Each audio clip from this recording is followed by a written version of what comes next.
Hi guys, এই টিউটোরিয়ালে যে বিষয়টি নিয়ে জানবো সেটা হলো জাভাস্ক্রিপ্ট কোড আপনি কোথায় কোথায় লিখতে পারেন সে বিষয়টা। তো আমি একটা যে HTML একটা ফাইল ক্রিয়েট করলাম।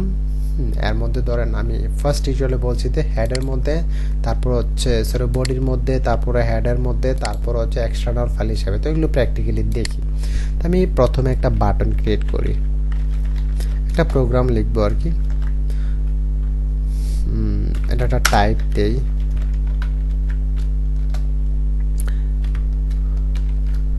টাইপটা হবে কি বাটন। ওকে, আর একটা অ্যাট্রিবিউট লিখে রাখি অন ক্লিক।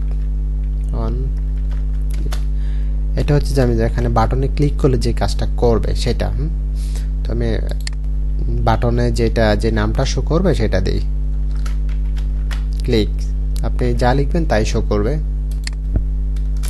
এরপর স্ক্রিপ্ট ট্যাগ কিভাবে স্ক্রিপ্টটা শুরু করে, সিনট্যাক্সটা কি আমরা জানি। স্ক্রিপ্ট শুরু এবং শেষ করে নিলাম।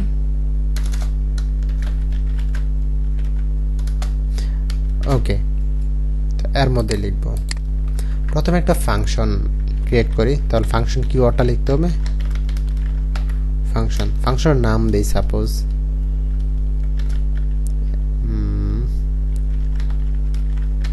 Function.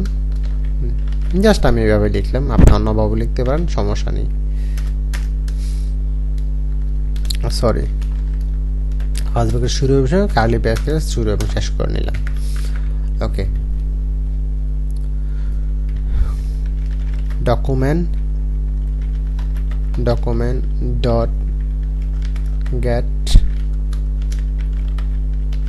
Element by ID dot inner HTML। ওকে,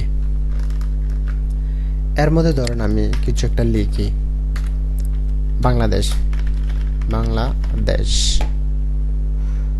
আচ্ছা, আমি যেহেতু এই মেথডটা ইউজ করছি, সো আমি একটা আইডি ক্রিয়েট করতে হবে।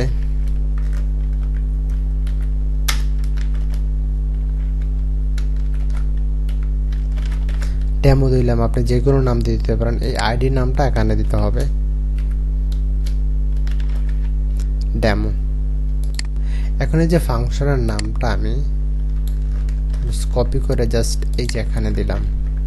যখন আমি বাটনে ক্লিক করবে তখন আয়সা এই মেথডে হিট করবে, তখন এই যে এইটা সে কি করবে, এই জায়গায় পাঠিয়ে দেবে। ঠিক আছে, এই যে এখানে।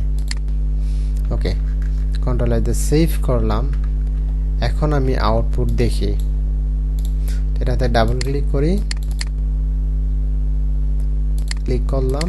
আচ্ছা, কেন আসেনি দেখি। Document dot get element by ID. ও আচ্ছা, এই যে আই এটা ক্যাপিটাল লেটার হবে। ওকে, কন্ট্রোল দিয়ে সেভ করলাম। আমি ঠিক যেভাবে লিখছি ঠিক এইভাবে আপনি লিখতে হবে। ঠিক আছে, ওকে, এবার রিলোড দেই। এখন ক্লিক করলাম, এই যে বাংলাদেশ। তাহলে আমরা জানলাম যে বডির মধ্যেও লেখা যায়। তাহলে সেম এটাকে আমি কপি করে নিই, কন্ট্রোল এক্স দিয়ে কপি করে নিলাম, তারপর জাস্ট হেডের মধ্যে দিলাম। ওকে, কন্ট্রোল দিয়ে সেভ করে নিলাম। এখন রিলোড দেই, সেম রেজাল্ট।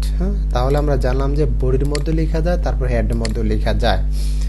তো বডির মধ্যে লিখলে আপনি একবারে একদম বডি শেষ হওয়ার আগে লিখবেন, তাহলে সবচেয়ে বেটার হয়।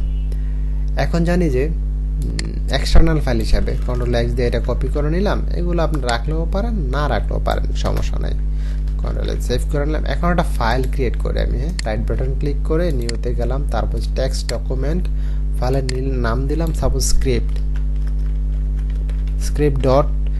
স্ক্রিপ্টের জায়গায় আপনি যে কোনো নাম দিতে পারেন, বাট ডট জেএসটা দিতে হবে। এটা হলো এক্সটেনশন জাভাস্ক্রিপ্টের। এটা এখন জাভাস্ক্রিপ্টের ফাইল। এই যে দেখেন, এটা লোগোটা কিন্তু একটু ভিন্ন হয়ে গেছে। এটা এখন ওপেন করি, রাইট বাটন ক্লিক করে এডিট উইথ নোটপ্যাড প্লাস প্লাসে। এখন এখানে কোডগুলো লিখে পেস্ট করলাম, কন্ট্রোল দিয়ে সেভ করি। এখানে আপনি যে স্ক্রিপ্ট ট্যাগ শুরু এবং শেষ করতে হবে না, এটা তো একটা জাভাস্ক্রিপ্ট ফাইল, এই কারণে দরকার নেই। ওকে, এইবার আচ্ছা, এটা তো এই ফাইলটা কি করতে হবে, লিঙ্ক করতে হবে। এই যে দেখুন, এখন কিন্তু আসবে না, রিলোড দিলাম, এখন কিন্তু আসে না। তাহলে এই ফাইলটা তো এই যে script.js আর index.html এই ফাইলের সাথে কি করতে হবে, লিঙ্ক করতে হবে। তো লিঙ্ক করতে গেলে কিভাবে করবে, কোথায়, এই যে হেডের মধ্যে জাস্ট লিখবেন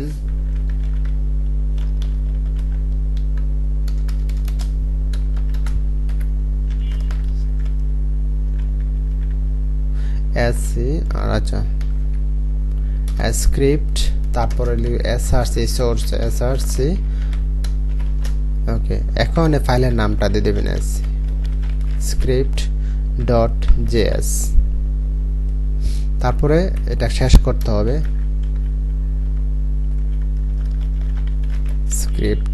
ওকে, এবার কন্ট্রোল এস দিয়ে সেভ করলাম। এখন রিলোড দিই, এই যে বাংলাদেশ, ঠিক আছে। তাহলে আমরা জানলাম যে বডির মধ্যে, তারপর হচ্ছে হেডের মধ্যে, এই যে হেডের মধ্যে, তারপর হচ্ছে এক্সটার্নাল ফাইল হিসেবে জাভাস্ক্রিপ্ট আমরা ইউজ করতে পারি। তাহলে আজকের মতো এখানে শেষ। আল্লাহ হাফেজ।